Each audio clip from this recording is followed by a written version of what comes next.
Right. Well, Thank you. I'll go ahead and I'll get started. I think we're starting to record, and it's 4 o'clock. So I'll go ahead and I'll uh, make early introductions and then pass it off to Jenny, and then we'll pass it off to the two of you. So let's see.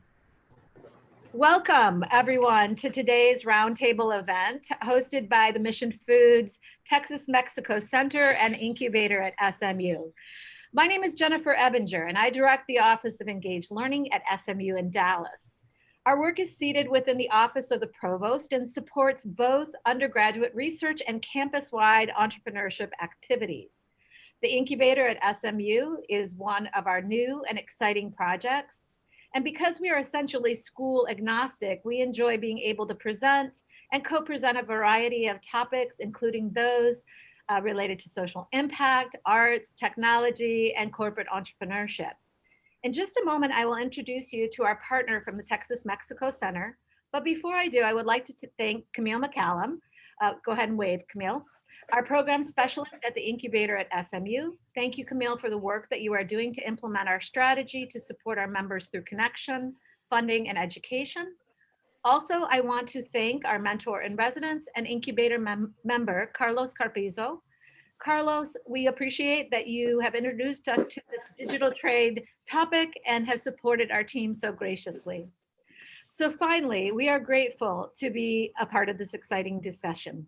We like to imagine with all of you the capability of our communities that share a very important border with, on both sides, our people with untapped talent and terrific opportunities to boost our economies. From our vantage point, we think it is important for entrepreneurs to know more about digital trade and from idea to scale, build infrastructure so that they may participate in this dynamic and productive exchange. With this, I turn the introduction of our esteemed guests to my colleague at SMU and manager of the Texas Mexico Center. Thank you, Jenny Aperti, for your partnership, and thank you for taking it from here. Thank you so much, Jen. I love the Jennifer and Jenny. Even with that, we are a team. Hello, everybody. I'm Jenny Aperti, and it's my pleasure to welcome you to today's program on both behalf of the Texas Mexico Center and the SMU Incubator. We're, like I said, we're doing this collaboration. We're really excited, and thank you for the opportunity for collaborating, Jen, and all the team. And it's also my honor to introduce our speakers today, who are very special to our center. I'd like to start by introducing one of our executive advisory board members at the Texas Mexico Center, and someone who has over 30 years of experience in doing business with Mexico. So that's going to come in very useful. His perspective is going to be enlightening in terms of business today in today's discussion. I'd like to welcome Alfredo Duarte, the CEO of Tasco Produce, and our executive advisory board member. Welcome, Alfredo. Thank you so much for joining us. Thank you. Thank you very much. And I'd also like to give a very warm welcome to a fantastic researcher who is the director of the Mosbacher Institute for Trade Economics and Public Policy at the Bush School, but also, and most importantly for us, we have the privilege of him being our senior fellow at the Texas Mexico Center, Raymond Robertson. Welcome, Raymond. Thank you so much for being here. Such a pleasure to see you again, Jenny. And before we leave you to start, Raymond, we're going to ask you to lead this discussion today. Just before we do, we're going to remind our audience to leave your questions in the chat so the speakers can, towards the latter part of the program, be able to see them and engage with you. And with this, I would love for you, Raymond, to kick us off today. Thank you. Yeah, thank you very much. And I definitely, before we begin, just want to thank the SMU Texas Mexico Center and obviously the Data Incubator, and all the organizers. This is really an important topic. We've had kind of a rough 4 years for US-Mexico relations. And I think it's now more important than ever that we help people understand the importance of the relationship that Texas and Mexico share. One of the things, I'd like to kind of lead off asking you, Alfredo, is how can we inspire to have this better relationship over the next 4 years? And what are sort of the important things we'd hope to get out of that looking forward? Okay, but listen, as far as a bad relationship, it was more the worse than anything else. I mean, I think very early on, the President Trump made it very clear to Mexico, if you hold all the immigrants down in the south border and you let me build my wall, I'd be okay with everything else. That was my impression of the arrangement with President AMLO. And so, you know, pretty much now President AMLO can say that he had a great relationship, you know, because it was not really a relationship as I see it, you know. They, I mean, they negotiated the treaty and everything, but you know, other than that, that it was not a relationship like we are getting into right now with President Biden. I think the relationship with President Biden is going to be better. In a lot of ways, I think a lot of the big companies and the people in charge of those big companies celebrated the fact that we got President Biden in office. I think it's going to be quite a few things on the table to discuss in Mexico. I don't know if it's going to be okay with. I mean, energy being one of them. I mean, we have more than close to $3 billion in investment over there on green energies. And President Obrador is more turning into the fossils, the oil, and the coal and everything. That's going to be something that's going to come up. The other thing that I see coming up is going to be the salaries in Mexico. I mean, and the auto industry, you know, when they have to go up on that. And so, you know, I think they'll have their up and downs, but the reality of things, as I see it, is that no matter what happens, we will continue with the relationship. We are entwined so big with the industries, with people, you know, the families, everything, that it's almost impossible to divorce Mexico. We married, we're going to stay together, no matter what. So that would be my point on that. Mm-hmm. Yeah, I agree with you. I mean, even the research I've done, we've seen the very close relationship of the labor markets and the production relationships between Texas and Mexico. As a matter of fact, I mean, I wonder if you'd agree with me in saying that instead of thinking of, you know, Texas and Mexico or the United States and Mexico as two separate economies, it's really one big economy, right? I mean, it's really one big integrated area. Exactly. And that in turn, it really benefits the continent. I mean, my point before, and many of the points that I have made, is that we have spent billions and billions of dollars in other parts of the world.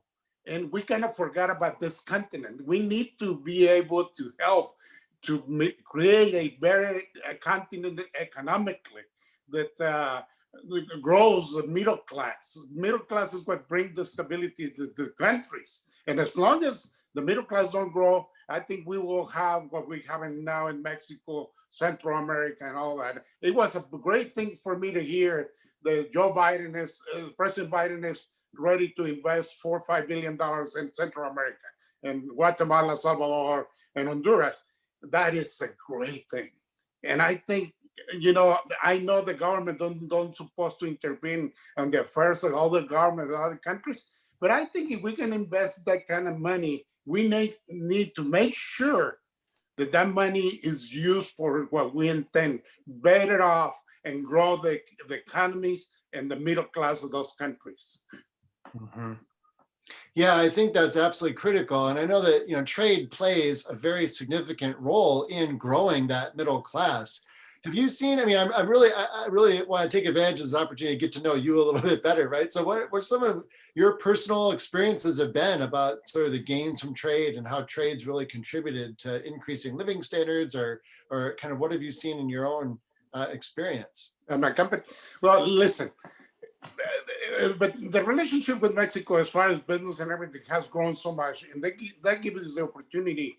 And not only that, the fact that the tourism, when we have 2 million Americans living full-time in Mexico, and they go back and forth, that brings all the foods and all these things they enjoy from Mexico. They come back over here, they want it, enjoy those, and also all this immigration that we had through the years from Mexico.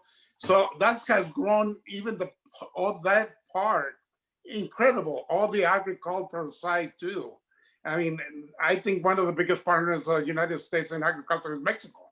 I mean, that is one of the segments that has grown so much that is unbelievable, and that's what I deal with. I buy 50% of the buying that we do in our company is from Mexico, and so it will continue to grow.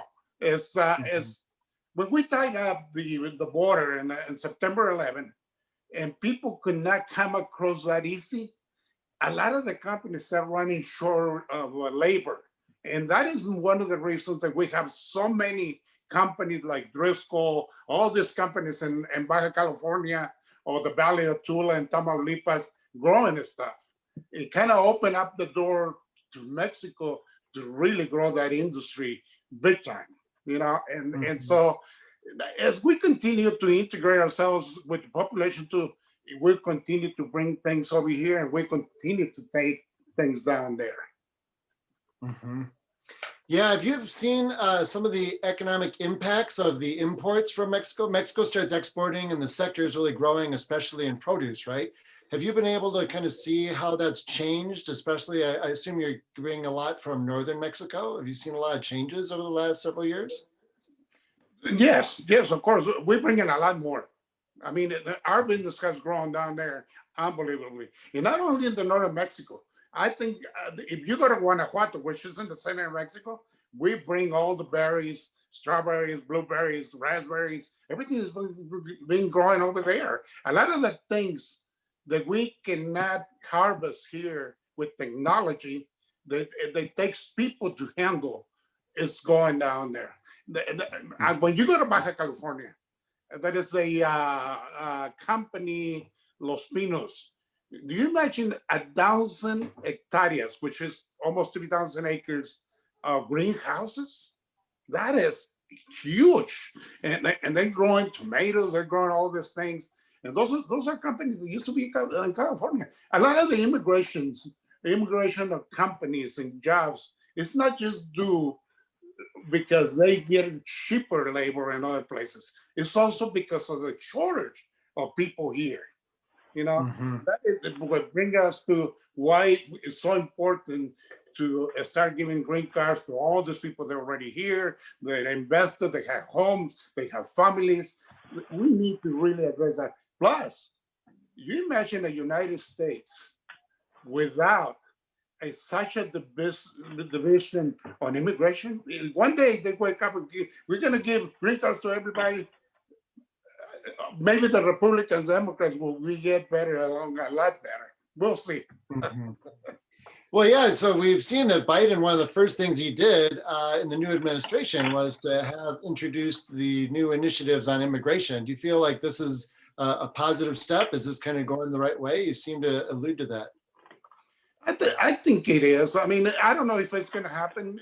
I mean, it's still a lot of opposition, a lot of things, and I think it's due to a lot of ignorance.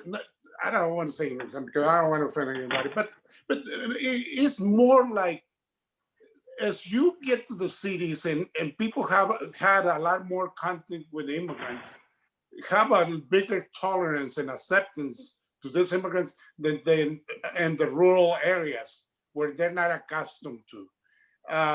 And those rural areas is what brought Mr. Trump and everything to won the presidency and the way he talked and everything. But I think it's slowly they starting to really understand the immigrants bring a lot to this country. That we need them. That we are something that they need over here. Yeah, I definitely would like to agree with you. There's been a number of, academic and kind of popular publications that really support that. I mean, several years ago, someone named Joel Millman, who is an author for the Wall Street Journal, he was a columnist and a reporter, but he wrote a book that talked about how the immigrants really bring resilience to small towns. in the United States. So you have these small towns in the United States that were kind of dying and people were leaving. The immigrants would come in and completely revitalize these communities. And suddenly there's stores and schools and children. And it really transforms a lot of rural America, as you said, you know. And there was another article, if I may add, if you don't mind, if I may, there was another academic article that just came out this last year about showing that the immigration into the United States actually can create jobs, right? Because now you have more workers, and that brings entrepreneurs. And so there's a lot of economic growth reasons for bringing in the immigration as well. Just think about this for a moment. Our kids, they go to school, they prepare themselves for jobs. They don't have the entrepreneurial thing because they don't need to, they get good jobs. But a lot of the people that we came from different countries, very poor, and we come over here and we see how the system works, the opportunities, and we know we can see those opportunities in front of us. And we go at it and build companies, and you know, we become creators, get little restaurants here, stores and everything.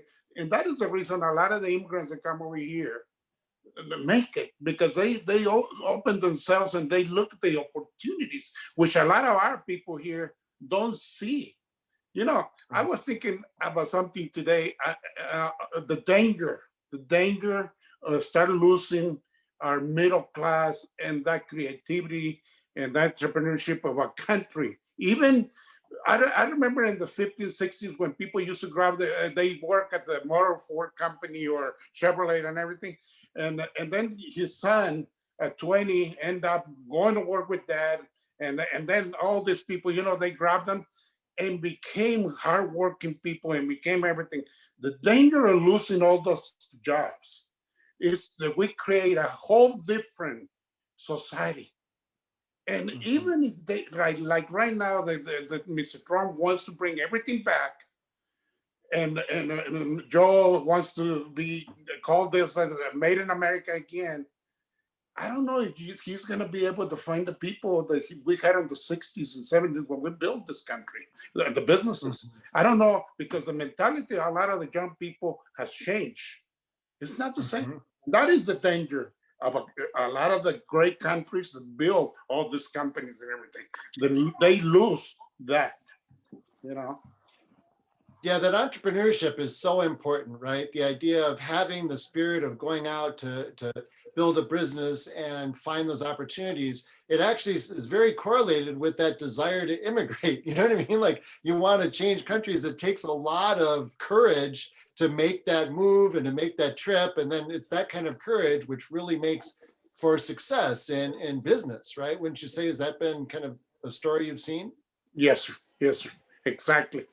I think so. And we probably can spend you know, all the after evening talking about that. There's so many things that we need to change, that we need to continue washing and not let it go. We need to bring back.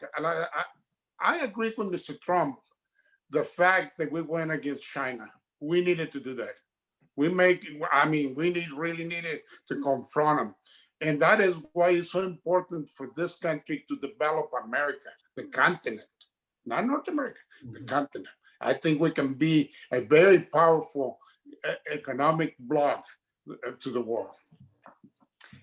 And I agree with you. You and I are, of course, on the exact same page on that. And part of what people are discussing now is this idea of resilience and security and supply chains, and the idea that the conflict with China and basically Trump confronting China led to an opportunity for Mexico in particular to capture some of that production that maybe had been in China previously, right? Have you seen kind of evidence of that? Do you see people coming back from China or coming from China to Mexico, maybe along the border, or what have you seen so far in the business community?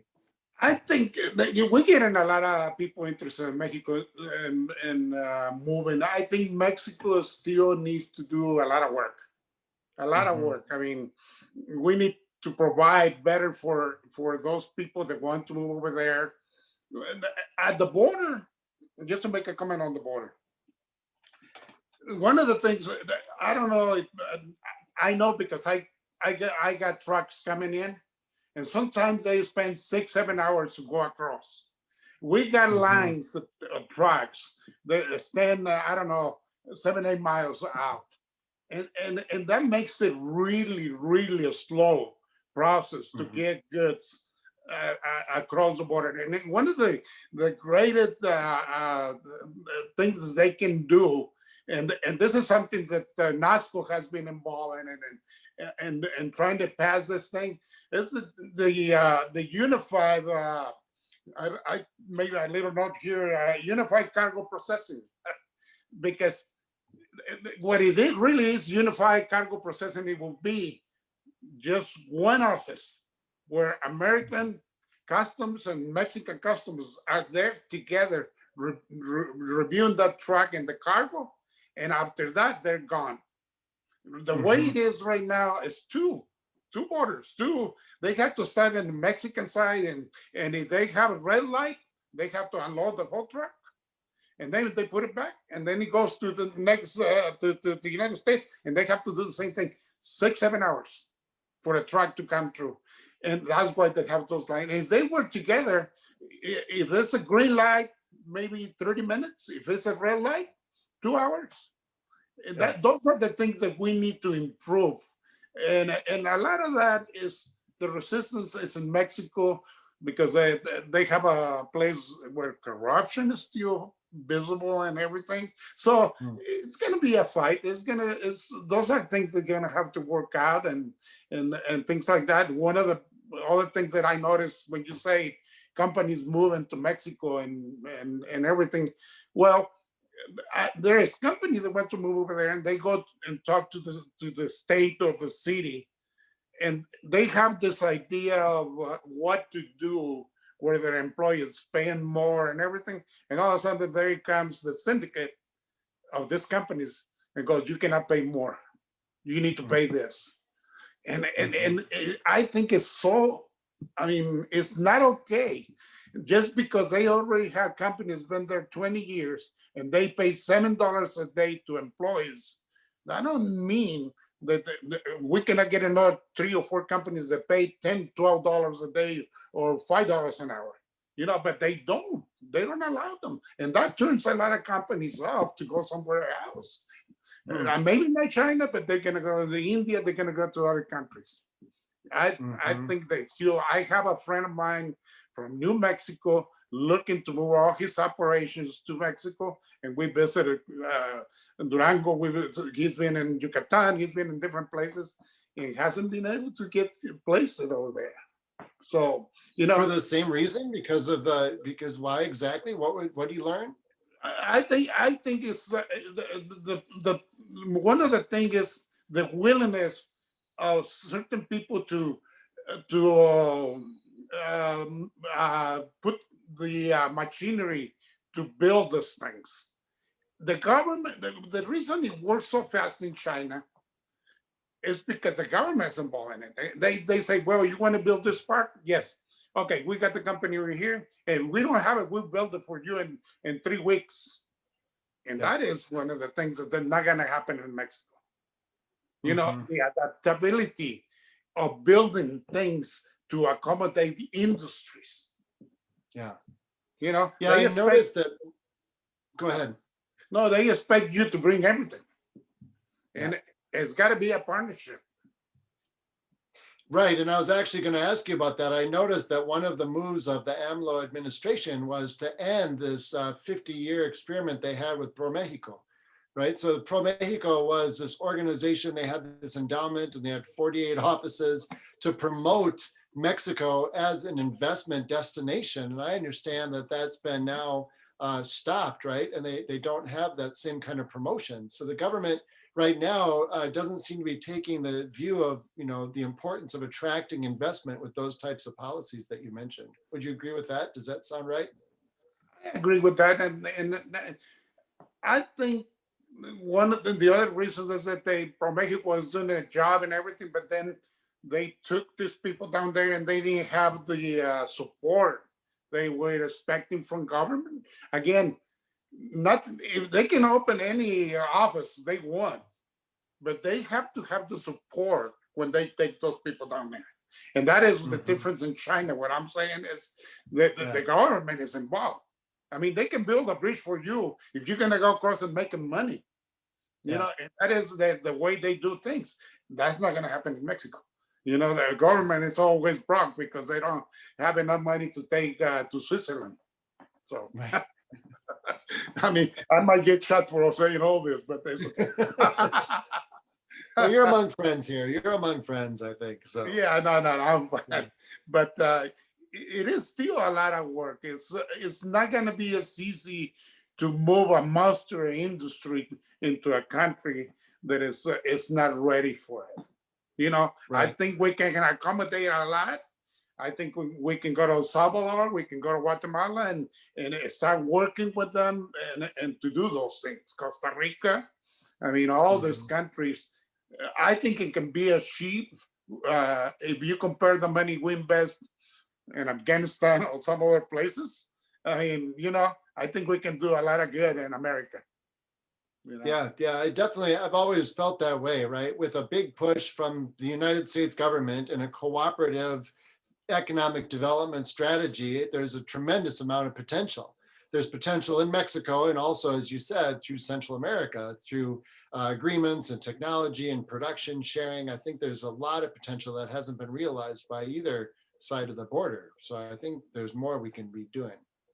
Yeah, you know, let me just say when the benefit in countries like all the Central American countries, Mexico, and let's say all Latin America, when the benefit is a few people, they like it that way.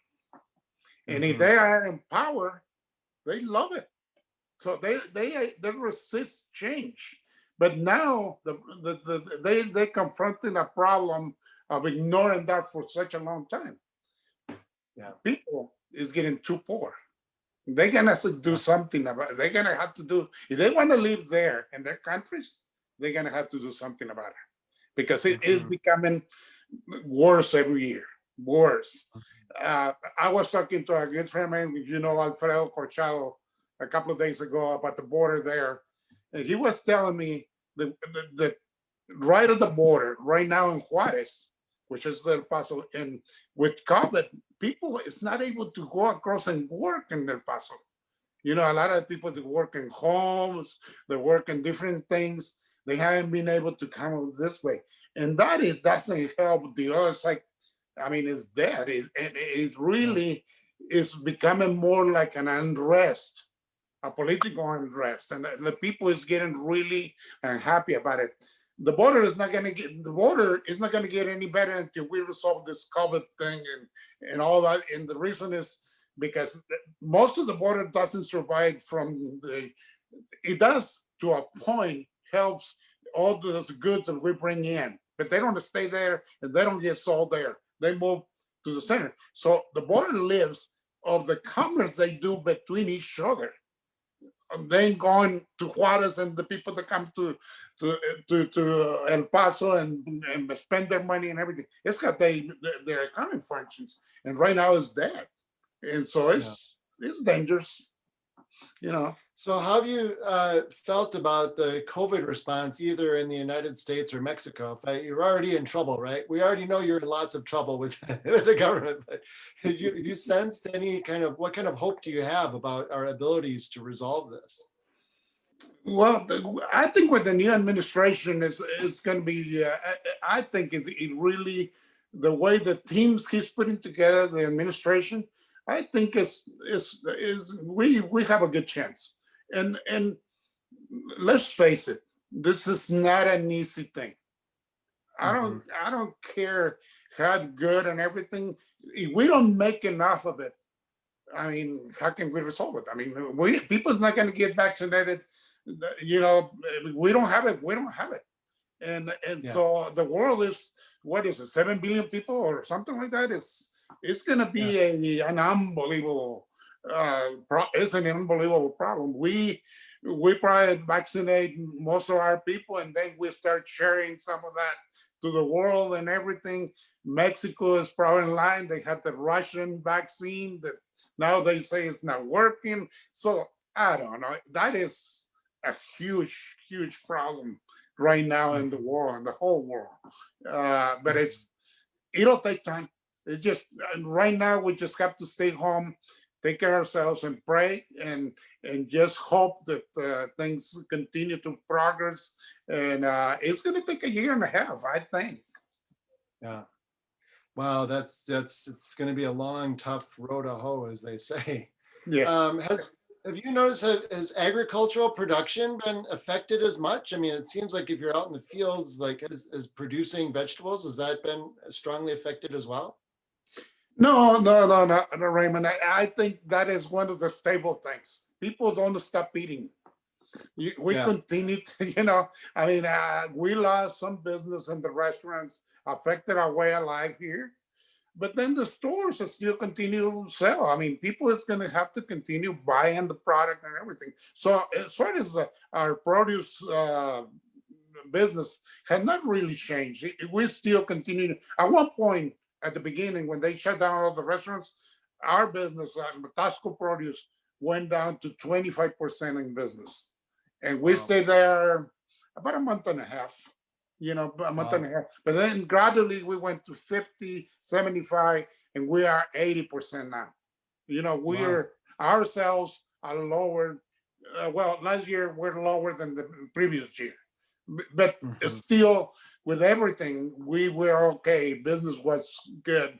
Our company was strong enough to survive, Are you interested or able to talk about some of your own strategies for how you recovered? Did you shift from restaurants to grocery stores or households, or what was your kind of COVID coping strategy? Exactly. Well, that's exactly what we did. Because 85% or 80% of our business is food service, is restaurants, and we had 20% of stores. Right after that, we started going through to the stores and everything. Right now, we have salespeople that is going straight to the stores and everything.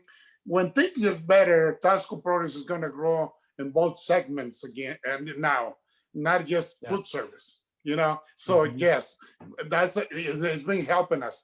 What really kept Tasco alive at that moment is that most of the business that we do in Arkansas, Oklahoma, in part of Kansas, and the Panhandle, that was the stores, mom and pops of stores, and so they actually double their orders. We started selling more outside of Dallas area. And then, and so that was a great thing. That really kept us alive too. And again, the PP loans, they came and they help us. I mean, I don't see. Oh yeah, they did. I mean, they save a lot of businesses, and so that was a great help. I mean, most people that I know that took it, they became very healthy after that. Now, there was a sense about the PPP loans that were going to come in the new proposed legislation. Do you think we need more PPP loans? Has that been your sense, or kind of how are you seeing the new COVID bill? So in my company, we discussing right now where we take it or not, because we're still okay, not great, but we're still okay. We're okay. I'm not for sure on this that I'm going to say, but I saw and read somewhere that almost 40% of the money that was issued has not been used. It's been sitting in some banks. That's not good. I think if they do that, Raymond, I'm sure they can find people that really need this money. I'm okay with it, but as long as it goes to people that really need the money, that really is going to save their businesses. A lot of people are losing all their savings, everything they worked for, invested in a business. And some of those people there maybe retire and they wanted to start something to just kind of, finish up, and they're losing their money. This pandemic came and really put us in a very position to a lot of people. And so, and a lot of people, a lot of the small businesses, they didn't even know how to handle or how to navigate all these things about the loans and everything, the banks and everything. So, I think it's a great thing, but it needs to go to the right people. They need to make sure that the people that are getting it, they're gonna use it to reinvest it in their businesses or get their business out of debt and continue to do business. Because if they're gonna deposit and put it there for if things get worse, I don't know. I don't think it's a good idea. Yeah, I've been really worried about that. You mentioned restaurants as well, and we know that the restaurant sector has really been hit hard. Have you seen a lot of restaurants disappearing? I mean, you notice that you're shifting your focus, right, to grocery stores away from restaurants, but you must have had relationships with lots of restaurants. I right? do.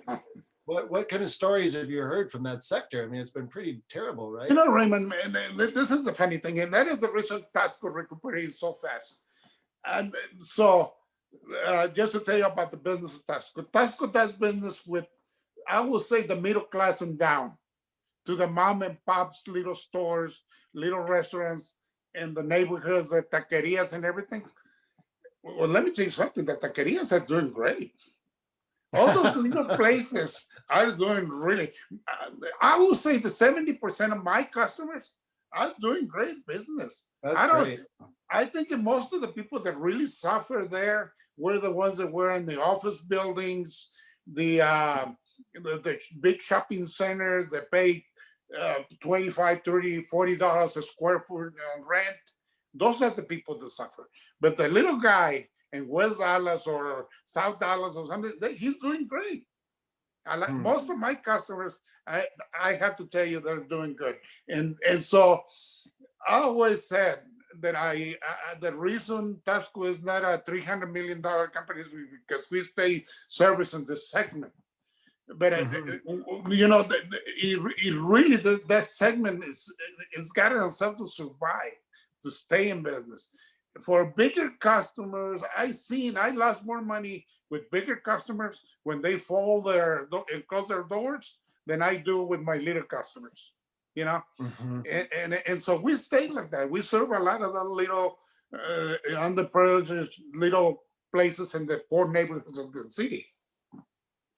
Yeah, that's really great to hear, right? Because that's a source of hope. You don't hear too many good stories coming out of the news these days. So I think people are going to be really excited to hear that these taquerias are doing so well.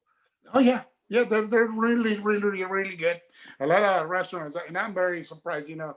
Thank God that and the other side of it, with the small places like that, it's the way they have done right away to things. They can make changes, and mom and dad or my sister or my brother help, and they make the salaries and survive when you have 20, 30 employees. They're nothing related to the family. They only care about their work, which is fine too. I mean, it's just the way it is.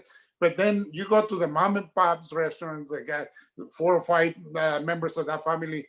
The kids going to college, and when they finish, they go back and wait tables and everything. Those are people that are surviving. They're really doing it, That's great to hear. That's really great to hear. Yeah, we are kind of trying to figure out other strategies for recovering from COVID, particularly this resilience. Do you have some other ideas for how we can make the U.S.-Mexico relationship even stronger? Like specifically, whether it's that border infrastructure investment, or you mentioned harmonizing those customs points, but do you have other great ideas? And people would love to hear some other ideas you might have had. Well, I think the relationship, my company have some great relationships with people down there. I mean, the avocado people that we've done business with them for 20 years, a family, they know what I use. I specify the quality, they send it to me. We don't have no problems. I think we need to pursue a better relationship with the industries we do business with. It needs to not to become so corporate, so cold, so everything. I really think relationship help a lot to resolve a lot of problems. My problem is your problem when you're my partner in the business. The fact that I buy product from you and I'm having problems is your problem too. I think we need to help each other. We need to cross the line and say, hey, what can I do for you? Let's do it. One of the great responses that we had during this 25%, when we had only 25% of the business, is that I got on the phone and talked to people. I said, look, you guys, I don't think I'm going to be getting any money from my restaurants at this point. They're not going to pay their bills because there is no money. So don't expect me to send you money right now. Just give me a little time. It's going to get better, but you're not going to get your check in 21 days. It's going to be maybe 35. We will resolve this thing. Give me a chance to sell my house and I send you money. I will send you money. Don't worry about it. I'm not going to owe you any money. But that relationship and that going across, helping each other, I think goes a long way. This unified cargo revision, it will help greatly both countries and help me to get my product sooner, fresher, and better. And those are things that are very, very important. And then one thing that really this country needs to, this is the most powerful country in the world. This is the country that buys the most things. We buy things. I was telling my wife the other day, I say, Irma, everything we buy, it lasts about 2 years in this house. It's either in the garage or in the attic. Yeah. And so we consume so much. And if we do that, if we are so important, we need somehow to pressure, as we help and develop the countries, Central America, South America, Mexico, we need to start flexing our muscle a little bit too, so they can be more responsible.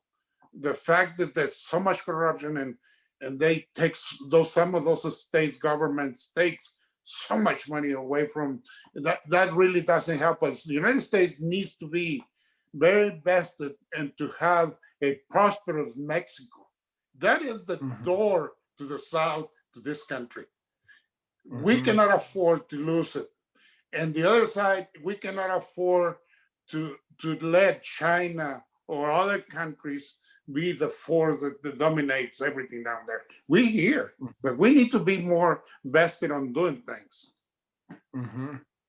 Yeah, I agree with you. And it seems like one of the reasons I love Texas so much is because it has that close relationship with Mexico, right? It's just so much more integrated than the rest of the United States. And have you seen sort of the benefits to the Texas economy from being so close to Mexico? I mean, what are some of the real benefits that you've seen from that? Well, one of the first thing we need to see is the benefits. You go to McAllen and remember McAllen 30 years ago or Laredo? I mean, look at the growth they have. I mean, it's completely changed. Completely changed. And so, yes, Texas, the fact that we're here and I think it's $300 and some billion that go across this state and goods and everything. That means taxes, that means trucks, that means employment, that means so many things to this state.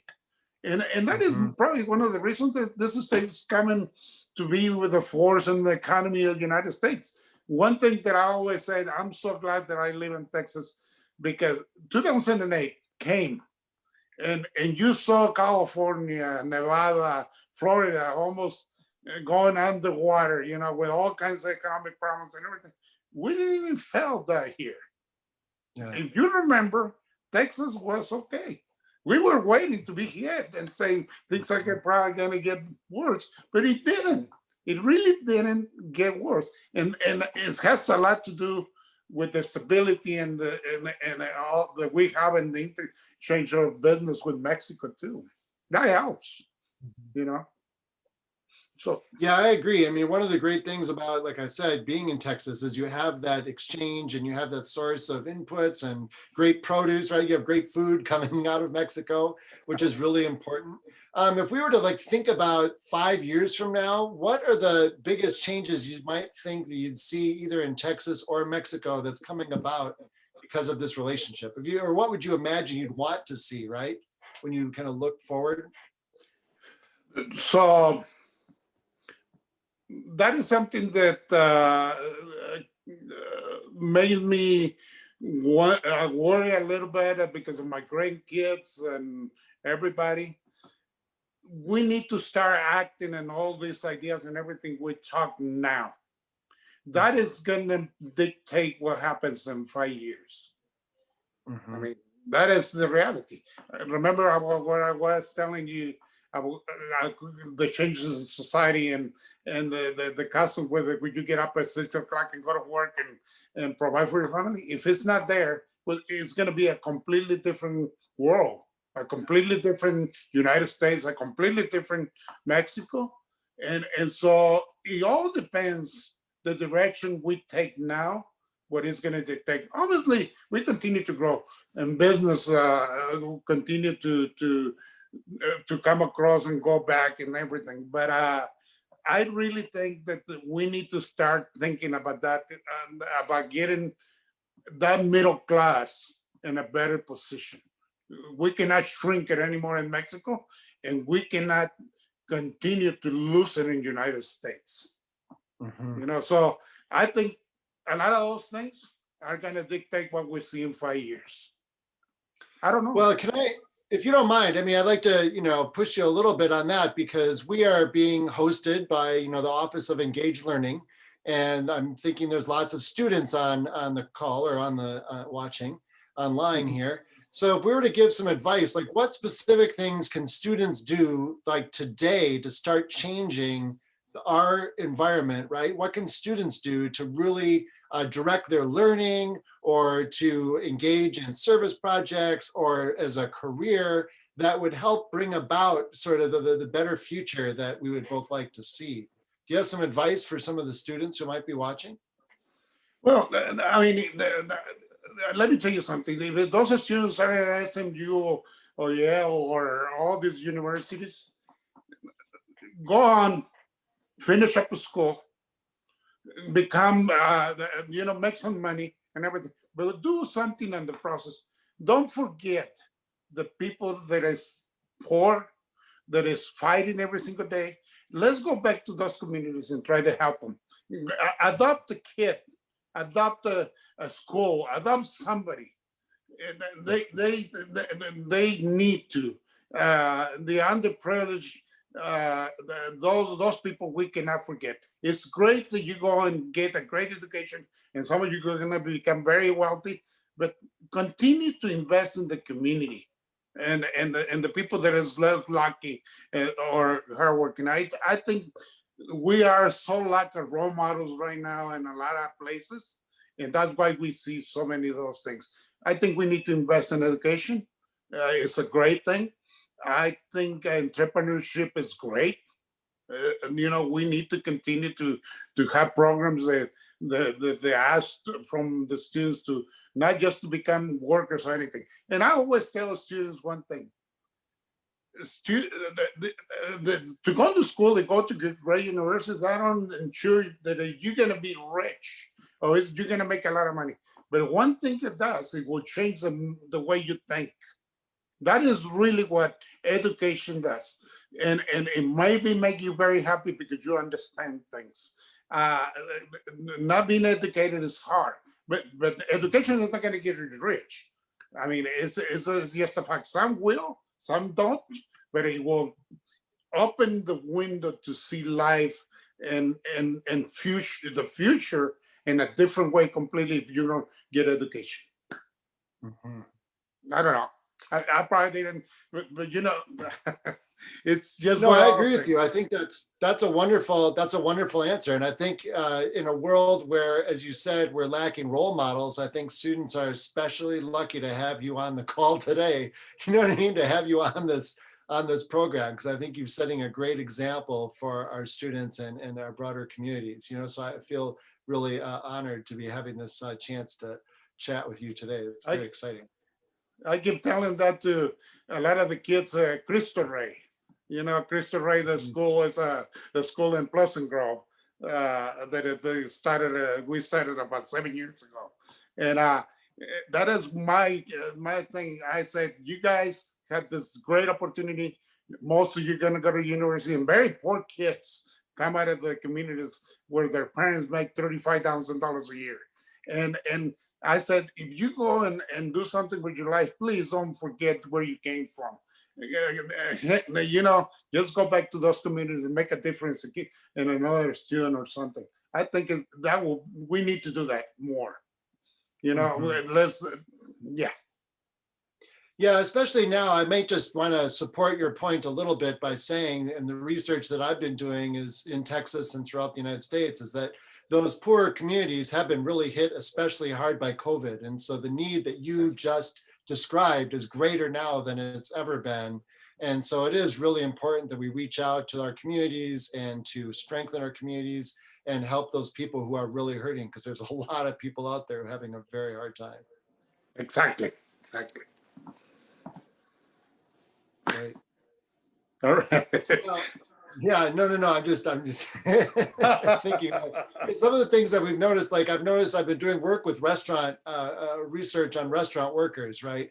And we've noticed that the people in the restaurant sector still have 14-15% unemployment and higher. So, I'm so happy to hear about the taquerias, but like you said, a lot of these other restaurant workers who don't make very much money have been really hit hard, and they're really struggling. And so finding ways to kind of get that industry started again is going to be really important. Do you think that the changes in the restaurant sector are going to be permanent? I mean, how many of these changes do you think will last? And so that is another thing that I think they're not going to be permanent, but the world that we know previous to COVID, I don't know if it's going to fully come back. It is going to be, wow, we're going to be scared for quite a long time. It's I don't know. I don't exactly know. You imagine all the bars. I mean, the bars have been shut down for a long time, and they generate so much at night and nightlife and everything, and they're out of business. So I think we're gonna have to find new industries. I mean, I like what the President Biden proposed, Made in America. I think for a long time we created a culture that is very different than what they're proposing now, because they want to bring all these things back and make it over here. And I don't know if he's going to be able to find the people prepared to do that, the technical skills and all that. But I think a lot of that is going to be absorbed by those companies too. And we always find a way. I mean, when we lost a lot of the restaurant employees, but a lot of them going to construction. Construction is a big hit right now. You cannot find a house, They don't have enough people to build houses right now. So there are some industries that are really flourishing right now, Mm-hmm. So I think a lot of people just gonna adapt and go somewhere else. That's what we do. That's the spirit of things, Mm-hmm. Adapt and overcome. We have a couple questions, Jenny. You're muted, so I was just gonna jump in real quick while there was a pause. Go ahead, Jen. Sorry, thank you for noting that I was muted. I was going to say, we have some questions. We were both the Jens are going to interrupt, and we're going to jump into the first question. And it says, USMCA has been enforced for over half a year now. Any changes that you, Alfredo, have seen compared to NAFTA?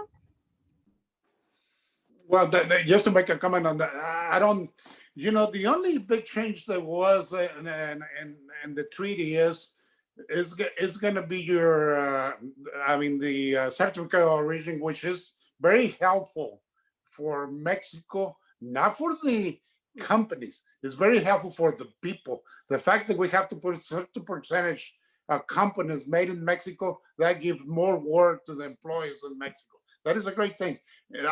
And so the other side is going to be the raise they're going to get on the companies. They're going to make a little bit more money. I don't see the change yet, but I'm sure it's happening. I'm not really there. I think it's quite a few things. I think one of the things that is going to grow is e-commerce.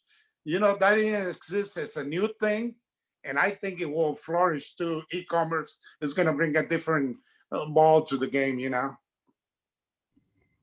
And this one comes from our social media. We're getting engagement from there. Raymond, there's a question that says, aside from infrastructure, what other improvements do you think could help the border become more efficient? Sorry. Well, you know, infrastructure is one of the main things. And also I really liked Alfredo's idea of coordinating customs. I think that's also really important. The other thing that we've been thinking a lot about are how can we help the border grow? And so the efficiency is a part of that.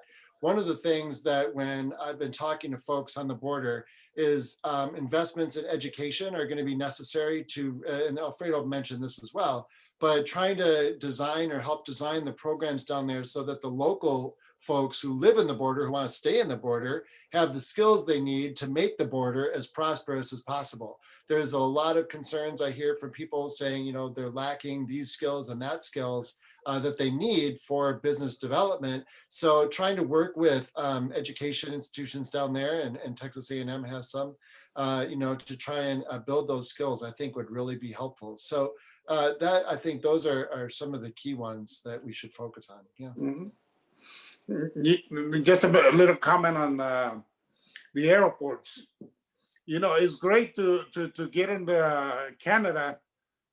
You go through customs there in Canada, revision and everything, and then all of a sudden you get your passport and you're already in the United States. I mean, they check your passport. You don't have to fly into Terminal D in Dallas. You just fly to any terminal there, and that saves so much time.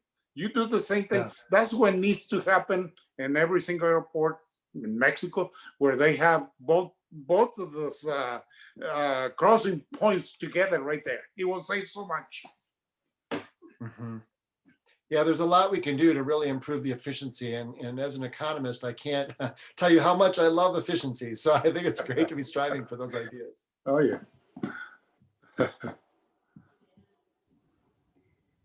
Well, Jen, I think we're going to turn it over to you. Okay.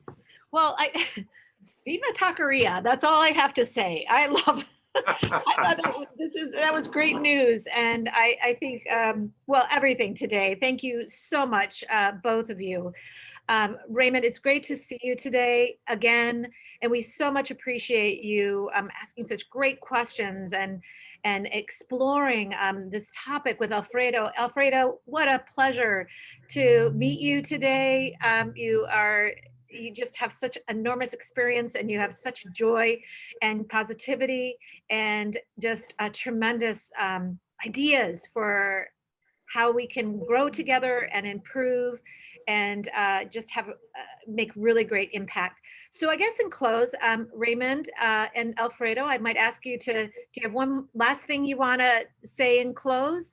Why don't we start with you, Alfredo? Yes, well, just to say one thing, and I go back to everybody, tolerance, accepting the golden rule, and everybody around us as a human being has the right to be here, and we all need to grab our hands and help each other.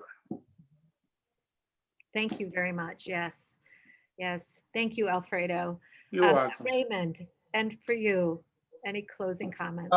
Yeah, I have just two messages. I think, first of all, Jennifer and Jenny and the folks, I'd like to thank you very much for this time. Getting to know Alfredo like this has just been a wonderful experience for me, and I hope that your viewers feel the same way. But I'd like to share another message with the viewers as well, that you know, the need is really tremendous right now. I think one of the things that Alfredo mentioned that is so important is that, you know, make your education count, make a difference, actually identify where these needs are so you can make a difference in your community. We need you now more than ever. So I'd like to just encourage you to be bold and fearless when you go forward and making your lives really count. So if there's anything we can do to help you, obviously, at the Texas-Mexico Center, otherwise, right, we would like to inspire you to keep moving in that direction.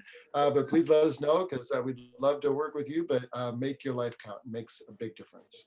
Thank you. And everyone here, thank you so much for joining us today. Please stay tuned. We can plan to continue with this series. There are more topics in this area than we could possibly cover in years. So I think we're excited to have this ongoing conversation and meet new people and hear new insights and make new friends. So thank you very much, Jenny. Thank you so much for your partnership, and everyone have a wonderful day. We'll see you again really soon. Thank you. Thank you, Raymond. Thank you, everybody. Very much. Thank you. Bye-bye.